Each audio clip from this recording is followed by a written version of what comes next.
লক্ষ্মীপুর পৌর ৭ নং word BNP কর্তৃক আয়োজিত আজকের এই কর্মী সভার সম্মানিত সভাপতি উপস্থিত লক্ষ্মীপুর ৭ নং ওয়ার্ড বিএনপির প্রথম যুগ্ম আহ্বায়ক জনাব বেলাল হোসেন ভাই উপস্থিত আছেন।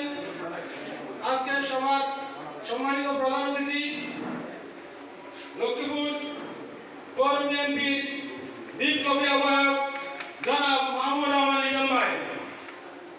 আমাদের সমাবেশে আরো উপস্থিত আছেন লক্ষ্মীপুর পৌর বিএনপির সংগ্রামী সদস্য সচিব জনাব অধ্যাপক নিজামুদ্দিন স্যার।